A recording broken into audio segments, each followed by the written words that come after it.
Arratsaldeón, gracias a todos por acompañarnos en esta charla y también gracias una vez más a las aulas de la experiencia por dejarnos venir aquí, por ser una parte más de nuestra Semana Europea de la Movilidad, una semana que yo digo siempre es como nuestra Aste Nagusia y en la que intentamos convencer y concienciar de la importancia de movernos de otra manera, ¿no?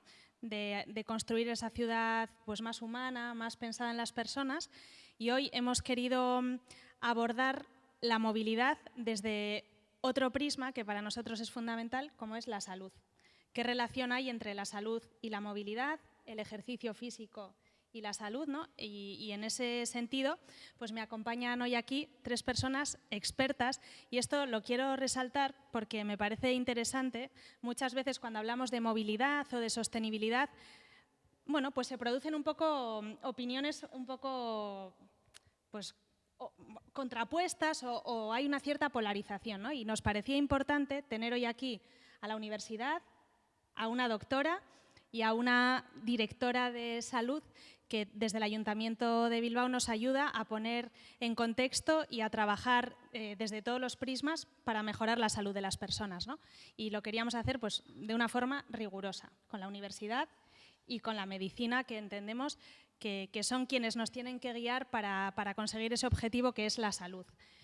Y os voy a pedir disculpas por los problemas técnicos, pero nos vamos a tener que ir pasando el micro porque hay algún problema de sonido. Bueno, como decía, esta semana en la que queremos hablar siempre de vivir más y mejor, pues también nos parecía la semana, ¿no?, para recordar qué venimos haciendo desde el área de movilidad y cómo estamos intentando impactar o mejorar la salud de las personas.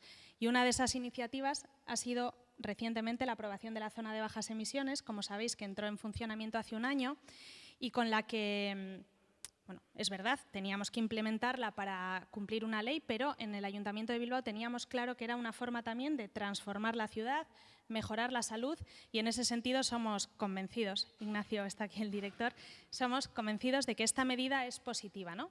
Lo creíamos antes de ponerla en marcha porque hicimos muchos estudios técnicos con datos y veíamos un poco cuál iba a ser el objetivo a alcanzar, pero hemos hecho un primer balance de este año y los datos nos dicen pues, que estamos mejor y que hemos conseguido que se reduzcan pues, los contaminantes del aire ligados a la movilidad.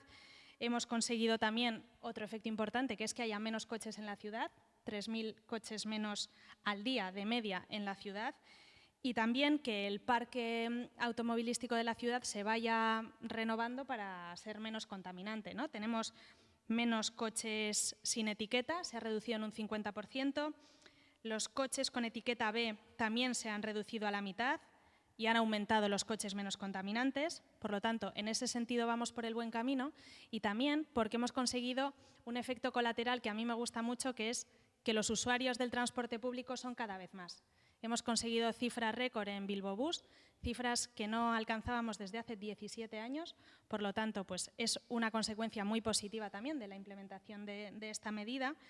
Y como decía, bueno, pues el objetivo era mejorar la salud, mejorar la calidad del aire, pero además entendemos que lo que busca es hacer un uso más racional del coche en la ciudad, esto es claro, pero también recordamos que no debe ser un impedimento. O sea, quien realmente necesita, por una cuestión pues, esencial, acercarse al centro de la ciudad en coche, puede hacerlo, ¿no? Y esto lo decimos siempre también.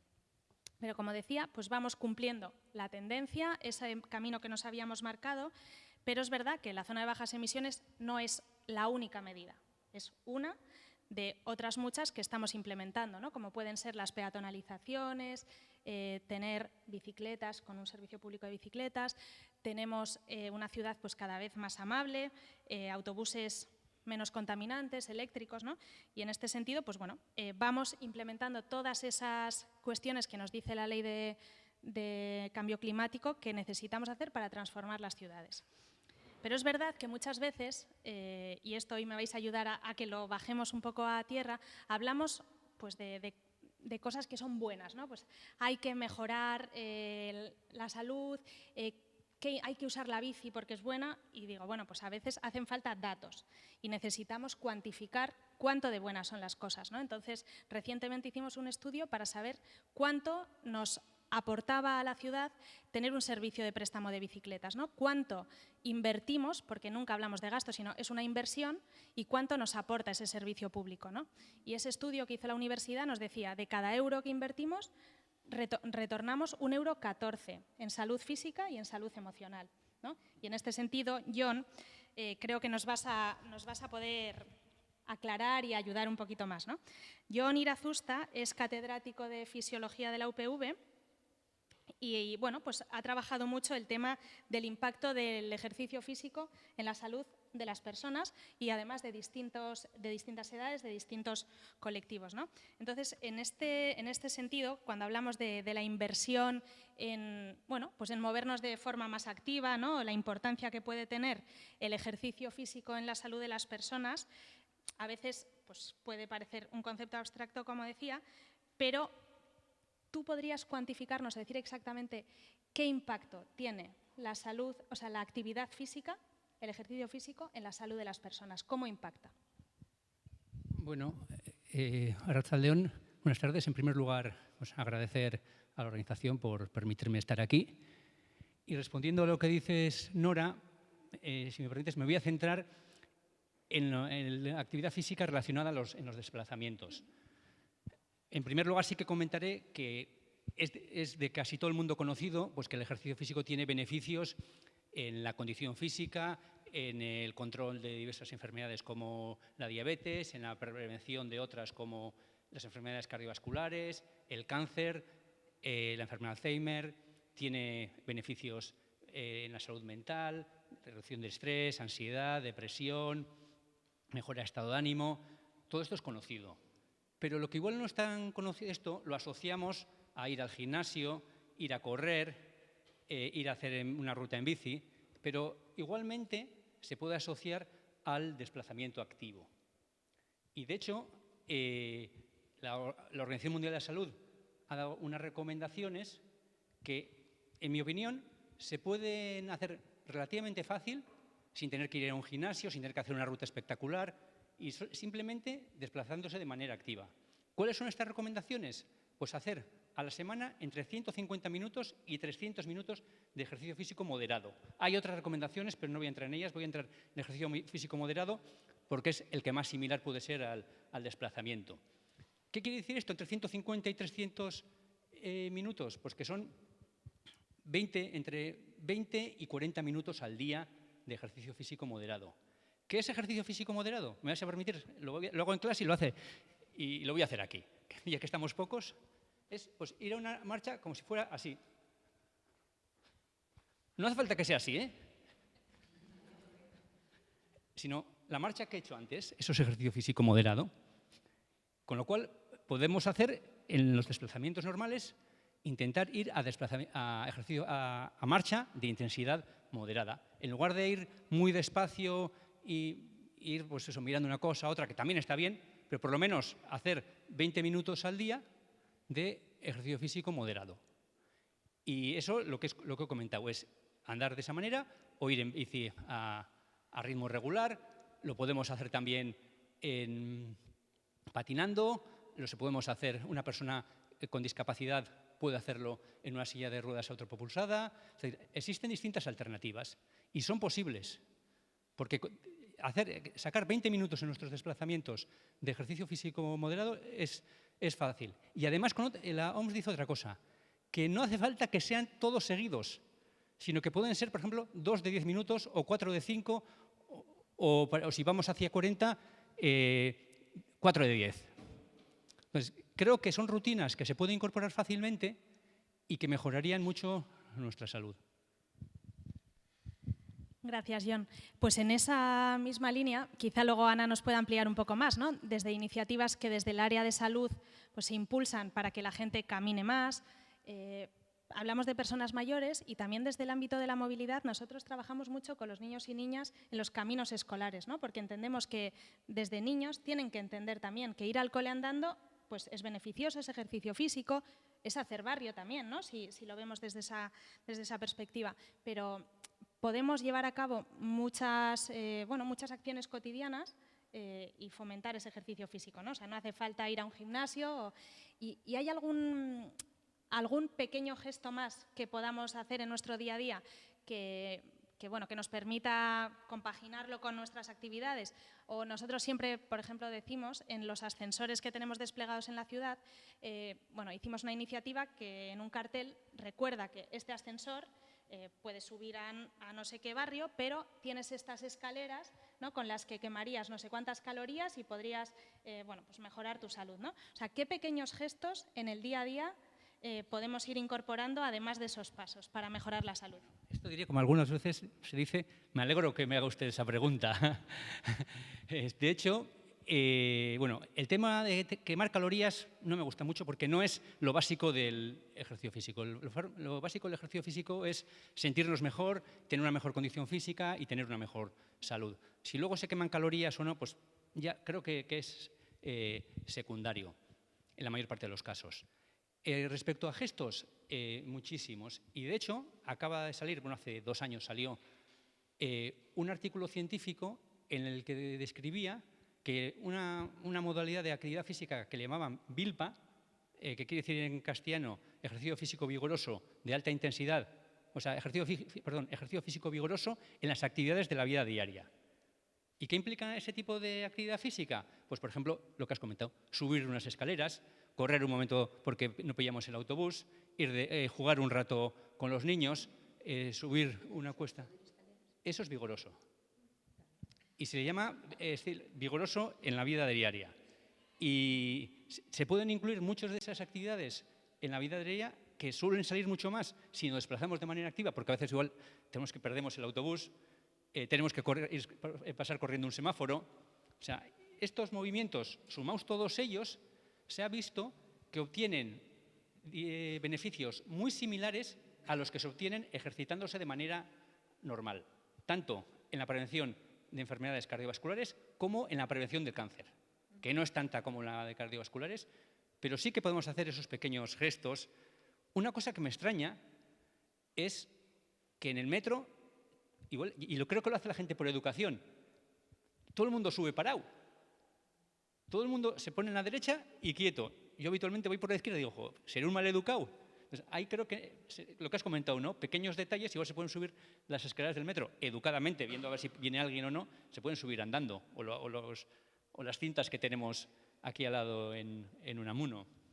Entonces, ese tipo de detalles. Al hilo intervengo, bueno, no importa, ¿verdad? No, que me ha recordado lo del ejercicio físico. Nosotros tenemos, la enfermedad más prevalente del aparato respiratorio es lo que se llama EPOC, que es enfermedad pulmonar obstructiva crónica, que es que dice la gente que tiene bronquios, ¿eh? Pues esa es producida por el tabaco sobre todo. Entonces tenemos y es nuestra enfermedad estrella, la que más enfermos tenemos. Y tenemos en Galdácano, y en la comarca interior, un servicio de telemedicina, de telePOC le llamamos, que los pacientes con EPOC se van con un dispositivo y todos los días meten una serie tengo tos, tengo flema, mayor que la anterior. Y eso se trata de intervenir pronto cuando se agudizan, ¿no? Es una manera de decir, le pillo a este señor, nos llama por teléfono y antes de que se ponga peor le tratamos. Y ahí recogemos si tiene tos, si tiene flema, si tiene aumento de fatiga. Y lo que hemos visto, voy por ahí, es que cuando te dicen, otro de los ítems que se recogen, es los pasos que dan, la actividad física. Y lo que se ha visto que el mayor predictor de que se van a poner malos es que dejan de hacer la actividad física. Es también porque igual están peor, ¿no? Pero eso, y por otra parte que en artículos el mayor predictor de supervivencia en un paciente con EPOC no es la espirometría, no es la capacidad de función pulmonar, sino es la actividad física que hacen. De tal manera que un enfermo con la misma capacidad pulmonar, 2 enfermos con la misma capacidad, el que camina diariamente se supone que tiene mayor supervivencia global, con lo cual no es bueno solo para los sanos, sino también para los enfermos.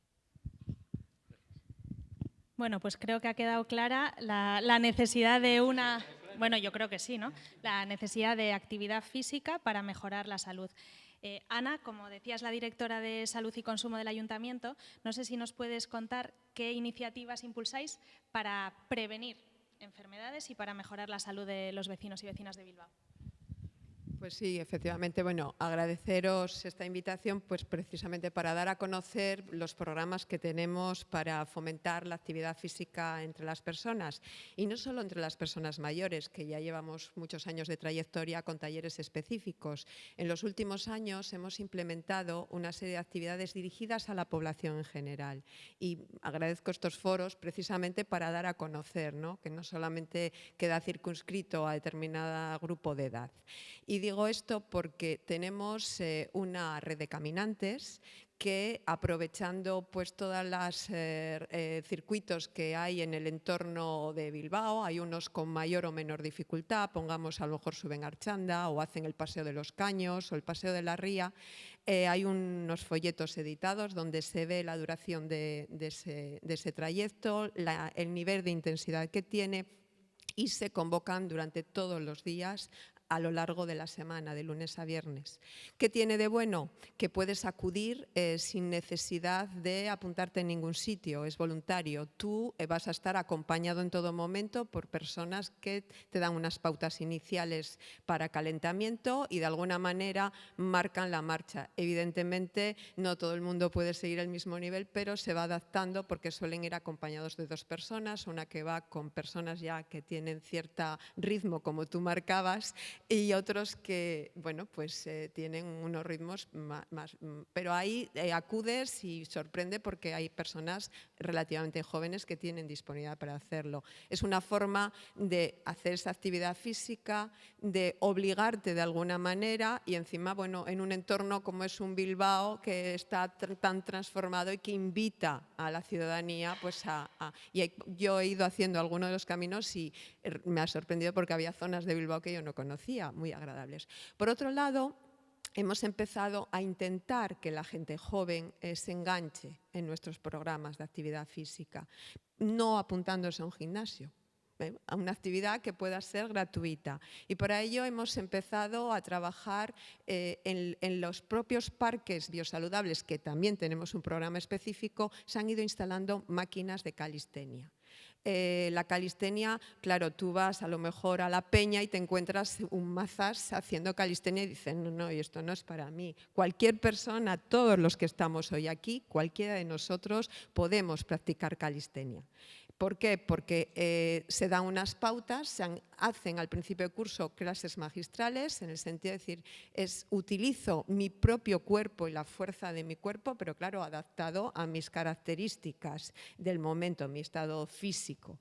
Se apunta gente joven, como no, que está iniciándose. Algunos de los mazas pues animan a que se vayan avanzando en eso.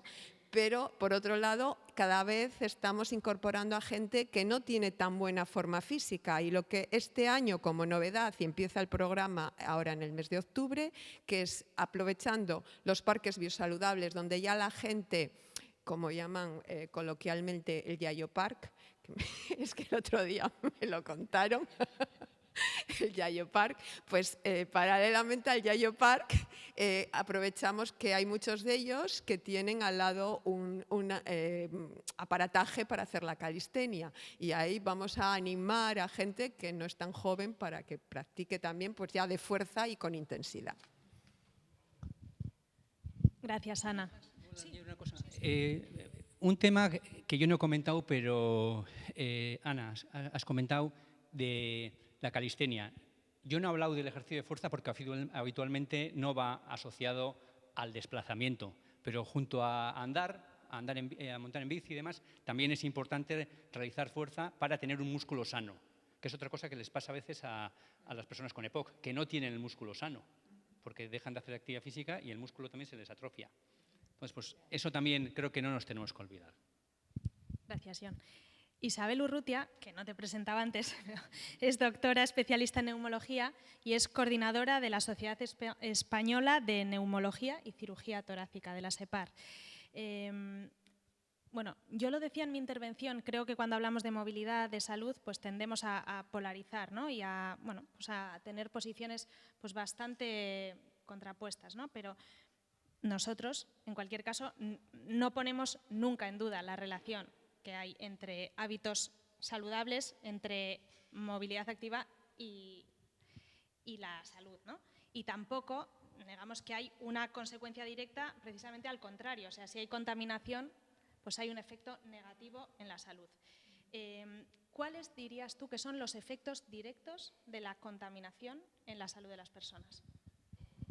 A ver, en la contaminación podemos hablar de los efectos agudos, ¿no? Los efectos directos que me supone a mí respirar ahora el aire contaminado, ¿no? Que me supone respirar ese aire contaminado. En una persona sana, un aire muy contaminado le produce molestias, le puede producir molestias, desde pues, un poco de tos, la garganta en la garganta irritada, incluso conjuntivitis que le puede irritar los ojos, ¿no? Son como cosas puntuales. Pero lo más importante es el efecto a largo plazo de la contaminación, ¿no? Los efectos agudos, dices, bueno, pero el efecto a largo plazo de la contaminación es muy importante. A ver, a ver si me explico bien. Por una parte, es muy importante en el caso de los enfermos respiratorios, ¿no? Nosotros tenemos en nuestra especialidad, bueno, todas las enfermedades del aparato respiratorio, en todas interviene la contaminación para ponerles peor, para empeorarles. No hay ninguna que se salve. Pero las que más se perjudican son los enfermos con asma y los enfermos con EPOC, que tenemos una prevalencia muy alta de asmáticos y de EPOC.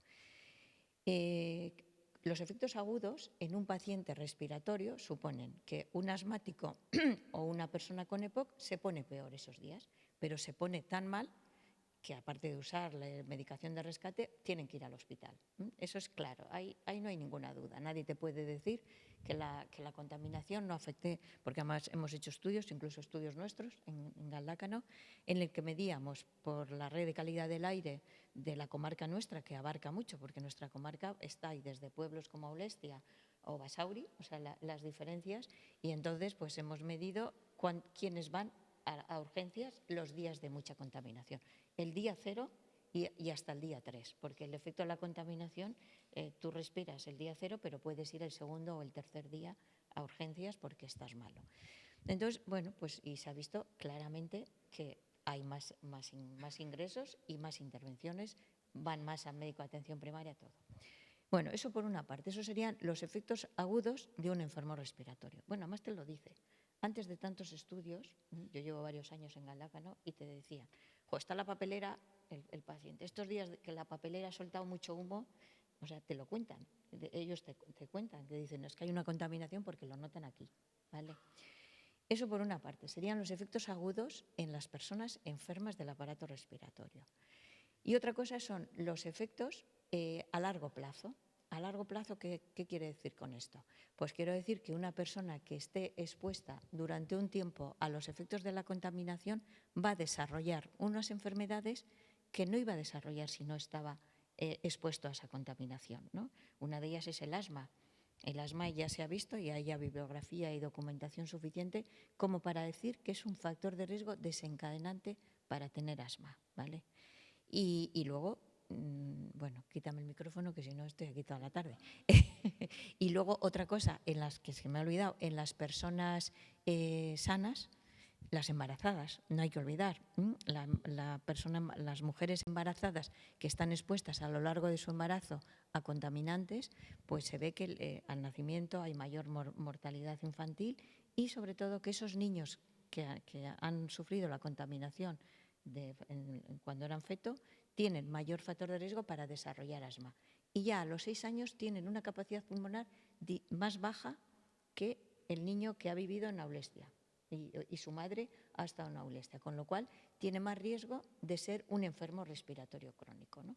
Eso en las dos más largas, porque luego también estamos hablando, ya sé que aquí estamos hablando de movilidad y de contaminantes exteriores, pero no hay que olvidarse tampoco de los contaminantes del aire interior, que aquí las chapas de las cocinas, de los caseríos, ha habido muchas mujeres que no han fumado y decíamos, ¿y estas por qué tienen un EPOC si no han fumado nunca? Pues la exposición a esas chapas, al carbón, a la combustión les origina enfermedad respiratoria. Bueno, y puedo seguir. Gracias, Isabel. Ana, en el área de salud y consumo estáis trabajando en el segundo plan de salud municipal, ¿no? Y es de alguna manera un documento bueno, pues estratégico que pone en común, ¿no?, todas las áreas o las trabaja de forma transversal, ¿no? Porque estamos hablando ahora de movilidad, pero es verdad que la ciudad en sí también tiene un impacto en la salud, o sea, el urbanismo, la rehabilitación de las viviendas. Hay muchísimos factores también que pueden afectar a la salud de las personas, ¿no? ¿Cómo afrontáis ese proceso y qué esperáis de este segundo plan? Bueno, todavía estamos en proceso de evaluación del primer plan porque surgió la pandemia y muchas de las actuaciones pues, no fueron llevadas adelante en los plazos previstos. Por lo tanto, empezamos a evaluarlo, ya estamos trabajando en ello. En el año 2026, diciembre, finaliza este primer plan y sacaremos las conclusiones del mismo para empezar ya a trabajar tanto en los datos cualitativos, en el estudio cualitativo y en el estudio cuantitativo. Indudablemente, ya en el primer plan de salud quedó claro qué aspectos los determinantes sociales de la salud, ¿no? No solamente influye tanto el lugar donde uno nace en todos los aspectos o en la familia en la que nace, en el barrio en el que nace, eso está muy claro. Entonces, ligado a esos determinantes sociales, se trabajan estrategias en equidad, pero esto es un plan no del área de salud y consumo, como bien decía Nora, es un plan municipal. El área de salud y consumo, de alguna manera, trata de coordinar todas estas actuaciones, de hacer el seguimiento de ellas, pero es labor de todas las áreas municipales porque aspectos como lo que se va a llevar a cabo pues, las zonas de bajas emisiones, la reverdificación de la ciudad, el que las casas tengan balcones, lo hemos visto claramente el COVID lo que supuso, ¿no? El que haya zonas verdes próximas a las casas, ¿no? Hay que decir también como inciso, no todo el mundo está muy de acuerdo que tengamos muchas zonas verdes en la ciudad porque resulta que ahora tenemos insectos y eso para algunos, insectos no nocivos, para algunos resulta un problema. Pero bueno, dicho sea esto, son aspectos que fruto de, bueno, y recientemente, el año pasado hicimos un estudio de hábitos de vida saludables y se pusieron de manifiesto todas estas cuestiones. De alguna manera ya sabíamos cómo estaba más o menos la ciudad, pero bueno, hay que tener el dato cuantitativo para efectivamente tomar esas medidas donde son más necesarias y en eso estamos. Iba a plantearos otro reto. Bilbao tiene que ser cada vez una ciudad más sostenible, más amable y a la vez Bilbao es una ciudad que envejece, que tenemos una esperanza de vida cada vez mayor y los datos nos dicen que en 2033, o sea, pasado mañana, 1 de cada 3 bilbaínos tendrá más de 3 de cada 10 bilbaínos, perdón, tendrán más de 65 años, ¿no? Entonces, ¿cómo debemos plantear esa ciudad? Porque hablando de movilidad, por ejemplo, pues vamos a tener personas con más dificultades de movilidad.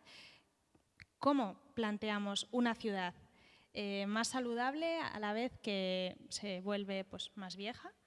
Y bueno, ¿cómo veis, ¿no?, el impacto que puede tener eso en la salud de los bilbaínos y bilbaínas?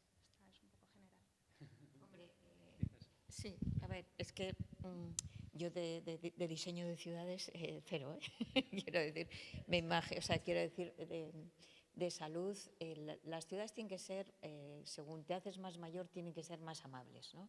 Es decir, yo cuando vas a Madrid y a Barcelona siempre pienso lo mismo, qué horror ser aquí, tener 80 años y vivir aquí en Madrid. Y vas a pueblos de Albacete y ves el banquito. Bueno, en Echarri Aranaz el otro día, en unas casitas, los bancos que salen las señoras a la calle. Eso es salud. Yo no sé cómo se traduce, la salud. Tenéis un reto muy grande porque es copiar un poco el ambiente de pueblo en una ciudad, ¿no? Que así te ofrece las dos cosas.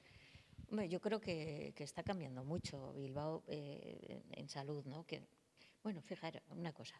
Hace tiempo, hace unos años, era el año de la contaminación de nuestra sociedad y estuve yo de coordinadora y estuvimos en un evento y, bueno, que había mucha gente y tal, y estábamos varios ponentes. Y la última pregunta era a ver cuál pensábamos que había sido la ciudad que mejor estaba, que más había mejorado. Yo, como era de Euskadi la única, pues yo me fui un poco leída con Vitoria, ¿no? Porque Vitoria es como el paraíso de lo verde y tal. Y mientras estuve, iba a decir Vitoria y de repente dije, no, es Bilbao. Dije así, me salió del alma, ejerciendo de bilbaína, ¿no? Porque pensando, dice, claro, lo que ha mejorado Bilbao. Partimos de unos años que no había ni un camino liso para ir a pasear. Bueno, hice de bilbaína y de pro, pero curiosamente había un señor que no era de Bilbao y era un catedrático de no sé qué, de salud, de calidad del aire, y dijo, efectivamente, la ciudad en España que más ha avanzado en salud y en calidad del aire ha sido Bilbao. O sea que algo ya se ha hecho. Seguir, sí, es para animaros, seguir en esa vía, ¿no? de esto y bueno, tú sabes más de esto. Yo no sé tampoco de urbanismo y yo soy de Donosti. Pero bueno, pero he vivido la transformación de Bilbao porque vine aquí en el 82 a estudiar y no tiene nada que ver lo que era entonces con lo que es ahora. Antes, venir aquí era como, ¿a dónde vienes, no? Y ahora, pues bueno, va a una ciudad amable, una ciudad en la que se puede caminar, que se puede andar en bici. Yo creo, como regla así, yo soy una persona bastante institucional y me gusta reconocer que cuando las cosas se hacen bien, pues reconocerlo. Y yo creo que en este ámbito se están haciendo razonablemente bien. Cada vez tenemos más bidegorris, las aceras son cada vez más anchas, hay bidegorris que de repente, la otra vez me di cuenta que se puede ir hasta Basauri y luego de Basauri a Regorriaga. Hay que conocerlo porque no están muy bien indicados, pero bueno, en estos momentos hay unas infraestructuras que creo que son bastante buenas para hacer frente al reto al que nos enfrentamos del envejecimiento. Yo, una cosa que tú has dicho, quiero repetirla otra vez, que es las personas de bajo estrato socioeconómico. Hay que poner el foco allí, porque son las que menos, o sea, son en estos momentos las que peor salud tienen y son las que menos actividad física hacen y son las que peor nutridas están. Y estas personas son donde hay que poner el foco para que todo el sistema sea sostenible. Y si hablamos de barrios, o sea, yo diciendo que se han hecho las cosas bien, pero creo que hay algo más de deficiencias en los barrios que no están socioeconómicamente tan favorecidos. Y ahí me parece que hay que poner el foco aquí, porque Abandoibarro está maravilloso. Ahí se puede patinar, se puede correr, se puede andar en bici. Pero luego vas a otros barrios que no quiero nombrarlos porque luego son no, ese también está bien. Pero que yo creo que tenemos que poner el foco y en los colectivos vulnerables, obviamente. En los colectivos vulnerables, las personas mayores, la discapacidad. Con el tema de la física, yo creo que las madres con hijos pequeños también es otro foco que es vulnerable porque por falta de tiempo, sobre todo si trabajan. Creo que es un foco que hay que poner ahí.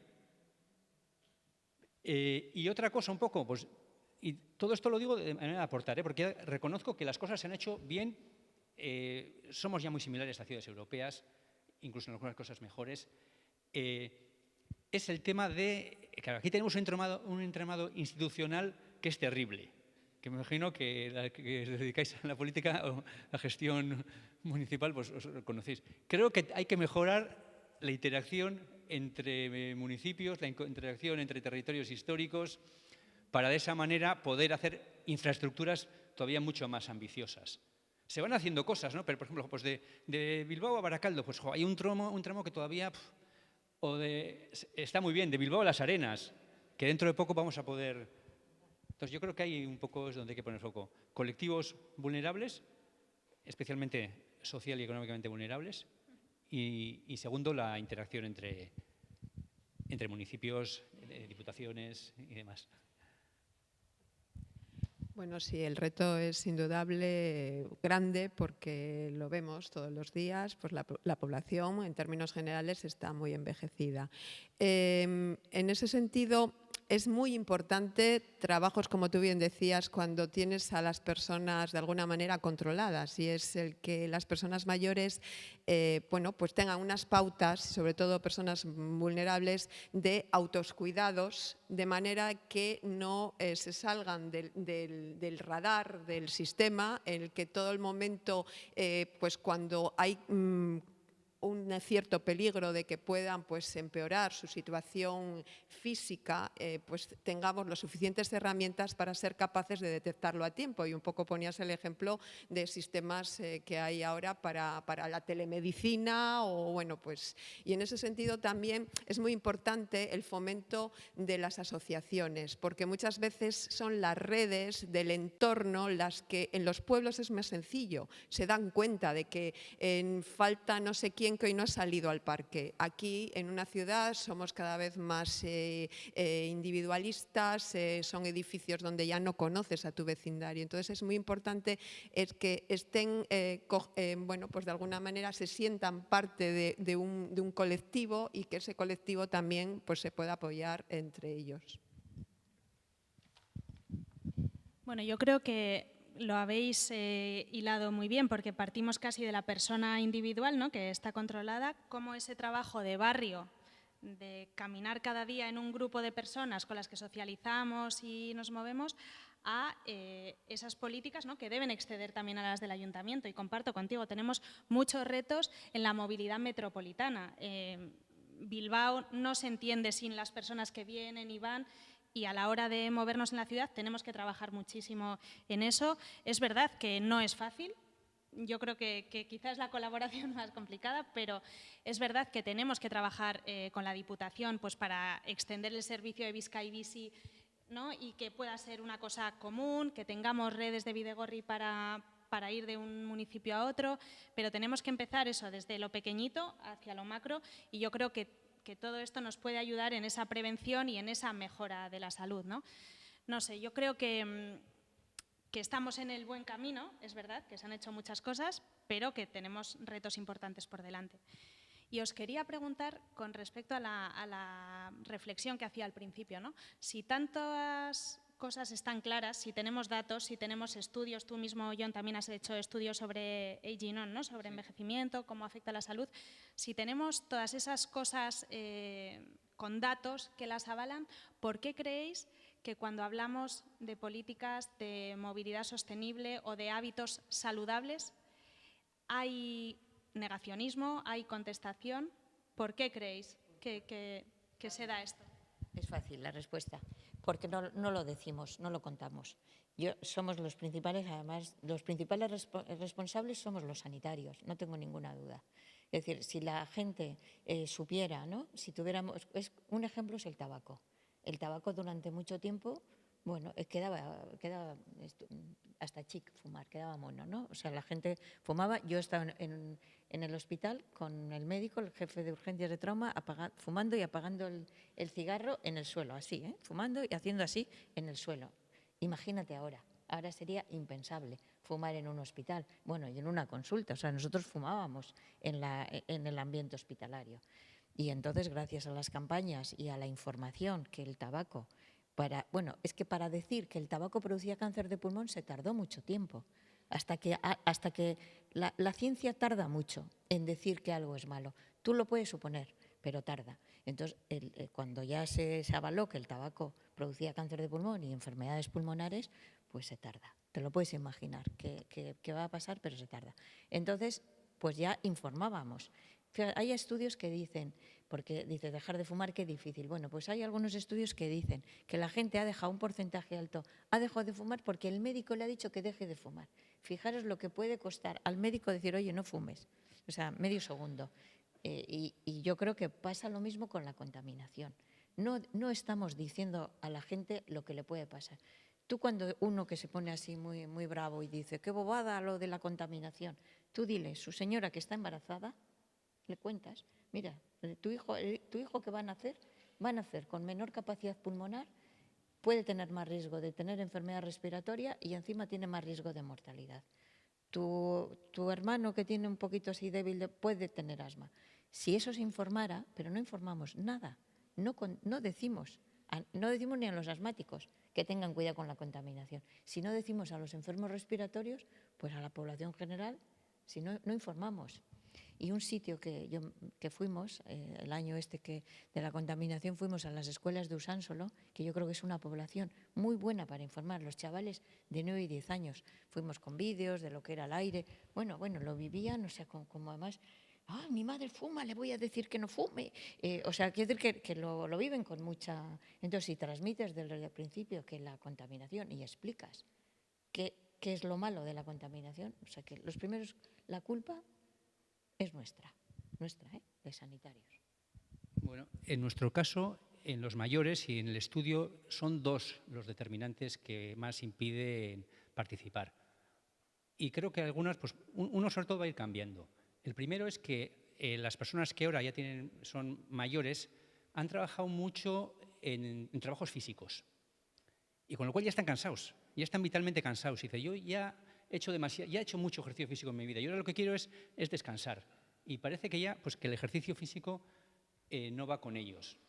Y luego, otro de los aspectos es la dificultad del transporte y de oferta.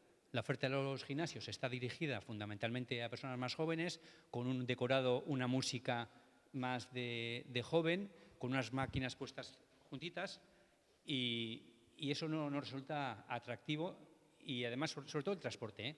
Y entonces, una de las cosas que estamos intentando incluso hemos trabajado con Bilbao Equintza, que es el grupo SSI también. Una de las cosas que hemos intentado es hacer modelos que puedan ser desarrollados en el barrio, entre sesiones presenciales, por ejemplo, en un local del barrio, con unas recomendaciones para hacer luego, para continuar en casa. También estamos explorando el ejercicio físico online, es decir, estamos intentando acercarlo a los domicilios para que sea accesible, porque uno de los problemas que nos decían es ¿por qué no? Preguntábamos a todos los que no querían por qué no. Y el transporte era uno de las razones más importantes.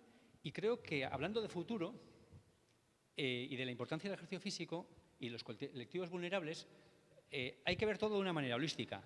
No nos podemos olvidar que muchas de las personas que están cuidando a nuestras madres, padres, y que nos van a cuidar a nosotros, son de origen sudamericano, van a ser inmigrantes. Y sería muy importante que esas personas también se concienciaran de los beneficios del ejercicio físico. Y esas personas tienen un papel muy importante porque están con ellas y con ellos todo el tiempo. Y si unos ejercicios que aprendieran, o sea, en la formación que se les da a ellas, porque esas tienen que adquirir una formación para que luego puedan tener la familia ayudas y demás, en esa formación sería importante incluir también la importancia que tiene la actividad física, el ejercicio físico en las personas mayores y cómo lo pueden mantener sin tener que ir a un gimnasio y sin tener que hacer unos ejercicios súper complicados. Lo digo por dar un tema un poco así como más holístico, ¿no? E incluir todas las cosas que hemos ido diciendo. Hablando de los, cuando has dicho de personas mayores y de los gimnasios, la rehabilitación respiratoria, cardiorrespiratoria es fundamental. O sea, los pacientes viven mucho más tiempo si hacen rehabilitación respiratoria y cardíaca. Bueno, a lo mío que es rehabilitación respiratoria. Claro, no podemos asumir a todos los que tenemos listas de espera porque es imposible en la dependencia del hospital, no te permite. Y entonces una de las ideas que se tenían, que ya se ha trabajado algo, yo creo, con el municipio de Galdácano por cercanía, bueno, con los municipios de la zona, era que se hiciera una rehabilitación, bueno, entre comillas, actividad física para los pacientes respiratorios, porque como no podemos asumir, esos son personas mayores, claro, que necesitan unas condiciones de gimnasio también diferente y con gente, pero eso sería un avance importante para todos estos enfermos. No sois los únicos culpables, Isabel, ¿eh? Nosotros lo contamos mucho y no nos hacen tanto caso. Y todavía, aunque damos datos, aunque intentamos vincular siempre el impacto que tendría la contaminación en la salud y demás, hay quien se resiste. Entonces creo que tenemos un reto de pedagogía importante y os necesitamos, así que os pediremos ayuda. Igual si repetimos mucho el mensaje, pues acaba calando, ¿no? Yo creo que en políticas de movilidad activa, de movilidad sostenible, pues necesitamos, siempre hay resistencia al cambio al principio y hay quien, bueno, pues cuestiona de entrada las medidas, pero cuando va pasando el tiempo, cuando va viendo pues, que no pasa nada, que es más, puede tener un día a día totalmente normal y además está mejorando su salud, pues se va concienciando, pero es una resistencia que de entrada pues, nos solemos encontrar mucho, así que esa pedagogía y ese explicar, pues si viene además de vosotros, yo creo que vendrá pues eso, más avalado, ¿no? Así que, Ana, te han dejado aquí una serie de retos que podremos recoger en ese plan de movilidad. Uy, de salud, perdón, las escuelas.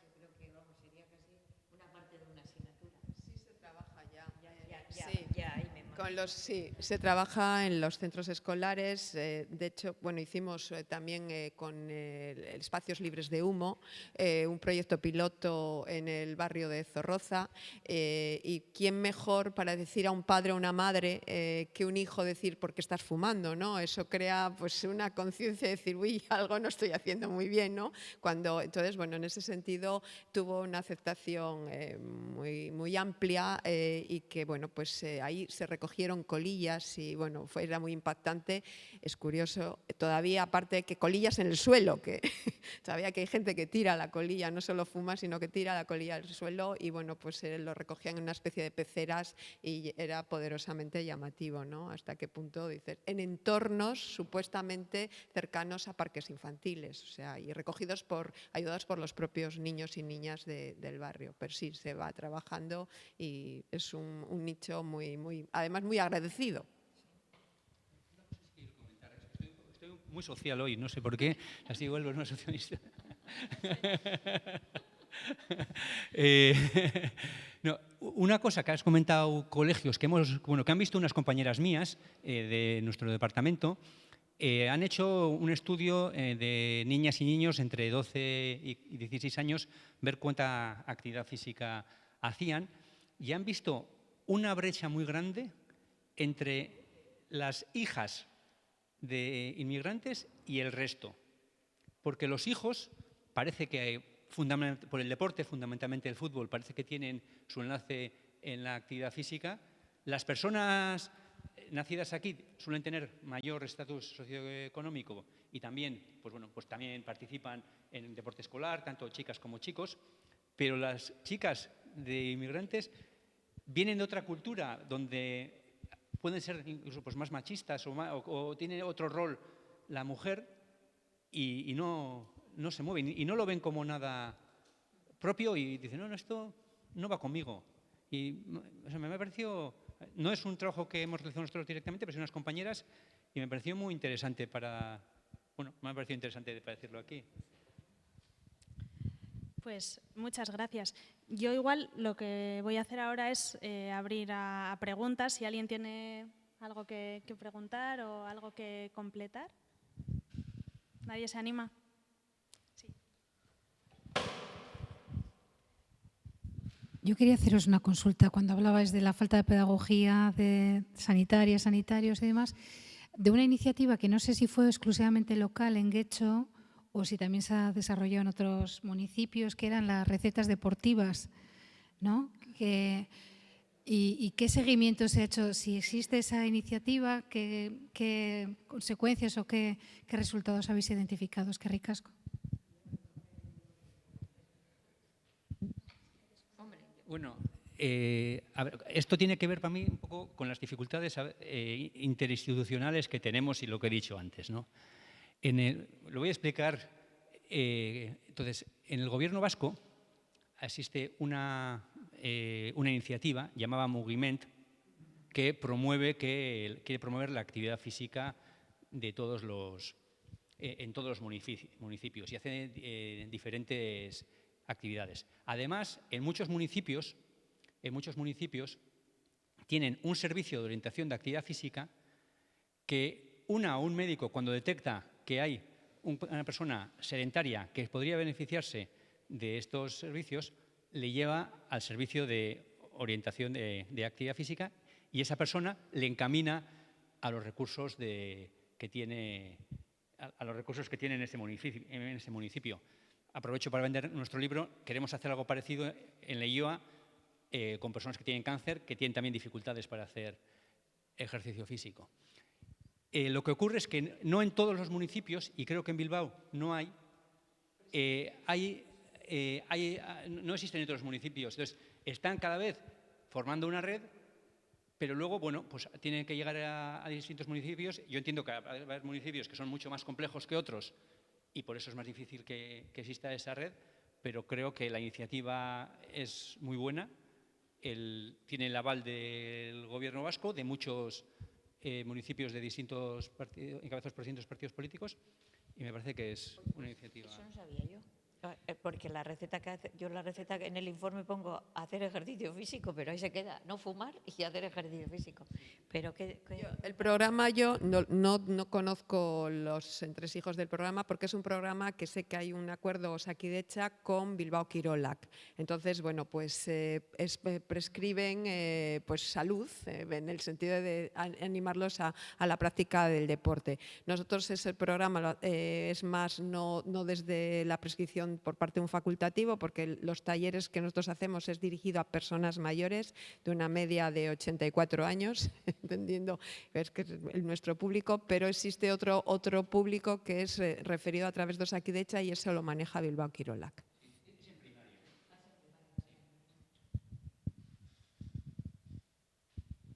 ¿Alguna otra pregunta?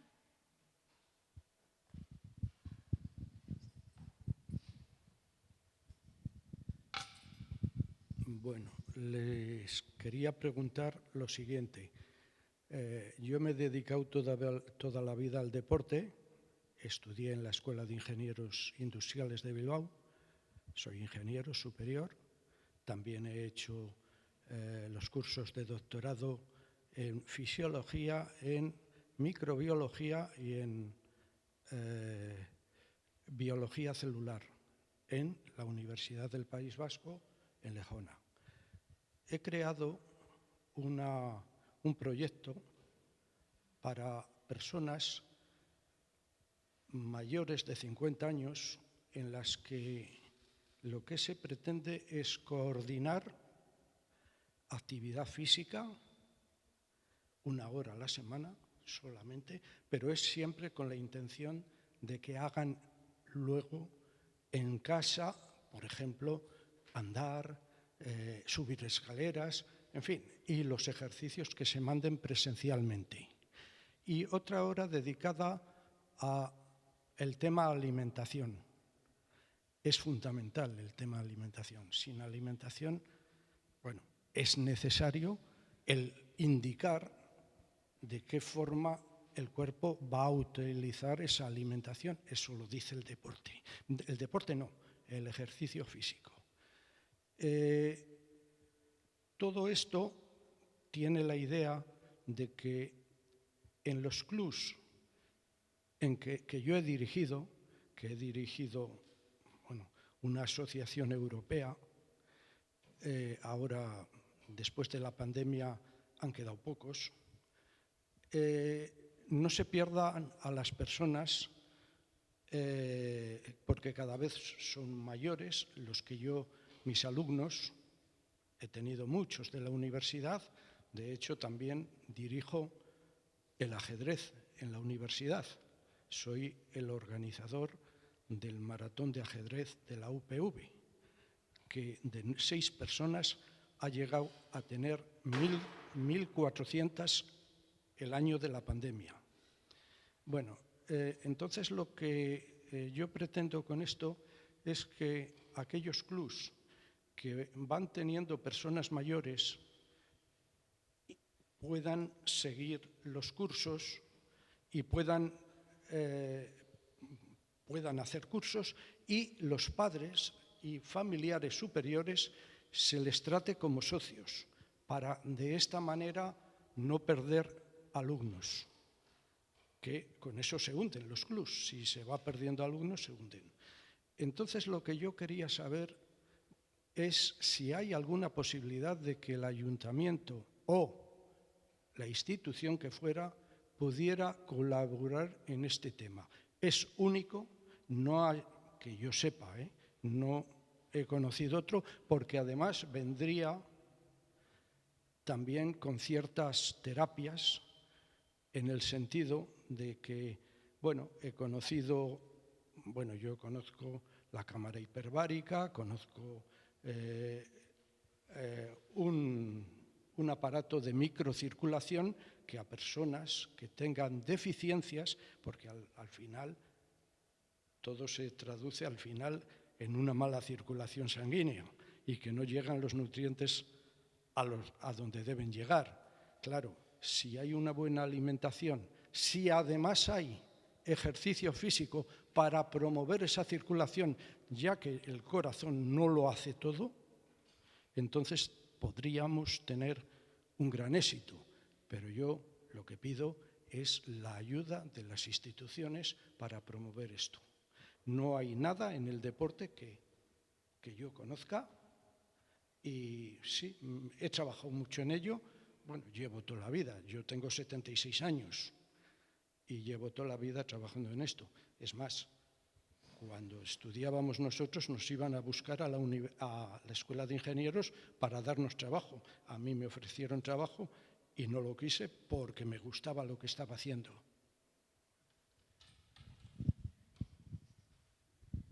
Bueno, igual Ana puede decir algo más de lo que hacemos en materia de alimentación, que también se trabaja desde el área de salud, pero en cualquier caso le contaremos al área de deportes, que es quien podría estar interesada. Bueno, como hablaba usted del deporte, bueno, podemos... Puede ser, no lo sé, es que tampoco... necesitaríamos más datos para canalizarle hacia qué lugar tendríamos que dirigirle, porque pues no sé si acción social puede ser un área, porque de alguna manera va un poco más, tiene programas específicos en el ámbito general para personas mayores.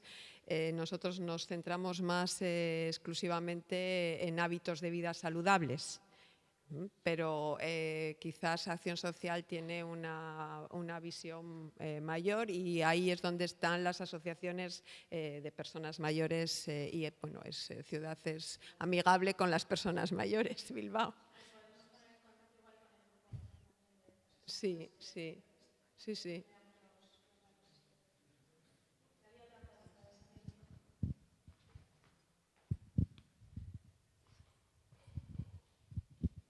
Opa, arratsaldeon. Bueno, sí, la pregunta iba encaminada. Me ha parecido muy interesante todo el abordaje de relacionar la contaminación atmosférica, en este caso del aire y todos los efectos que tiene, pero hay una segunda derivada de la reducción del tráfico que traen las zonas de bajas emisiones, que es la contaminación acústica, y eso también tiene una serie de afecciones en la salud de las personas.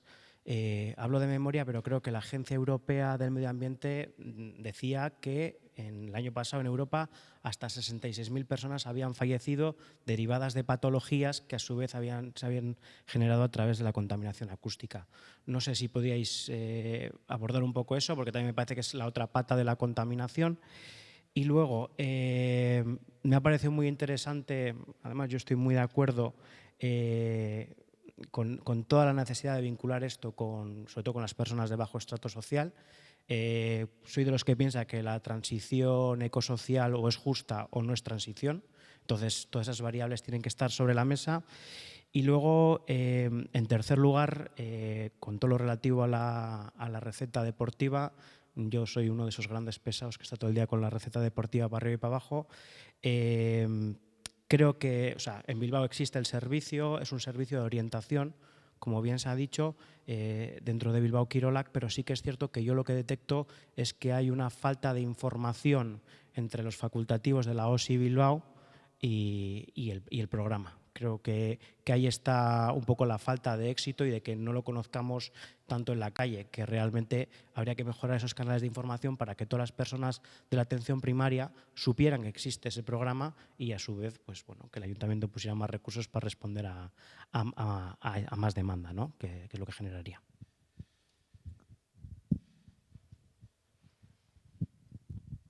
Bueno, Xavier, gracias por las preguntas, las consideraciones. En lo relativo al ruido, nosotros sí que en el mapa del ruido medimos qué porcentaje de población o cuántas personas están afectadas por ruido relacionado con la movilidad, ¿no?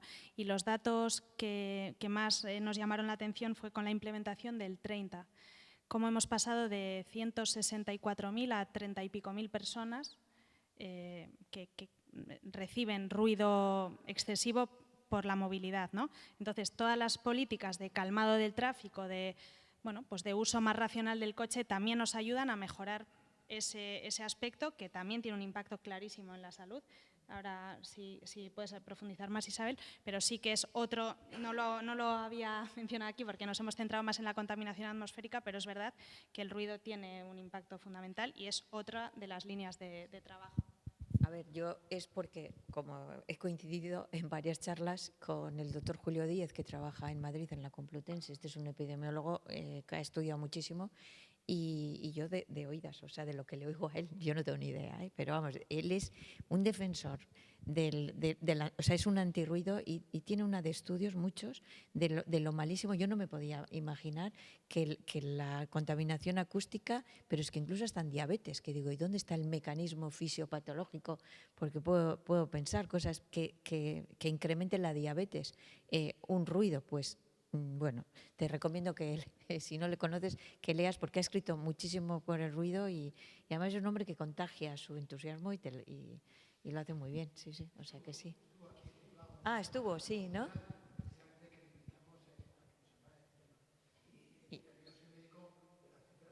¿Verdad? A que convence el hombre mucho. Sí.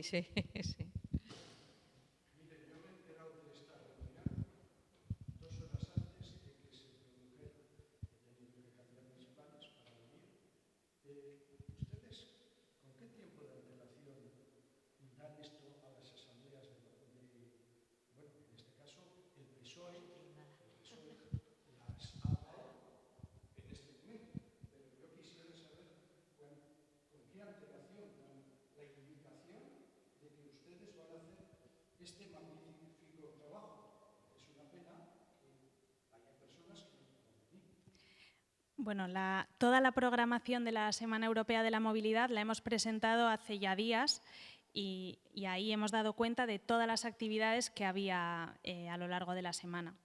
Desde ayer que empezamos hasta el próximo lunes hay una serie de iniciativas de todo tipo, para todas las edades, para todos los públicos y bueno, pues ahí hemos hecho esa difusión en una rueda de prensa y se ha dado a conocer toda la programación. Efectivamente nos hubiera gustado tener esta sala llena, pero no ha podido ser, así que les volveremos a invitar. Encantados. Muchas gracias. Bueno, pues si os parece, ya damos por finalizada esta charla. Nos queda mucho por hacer.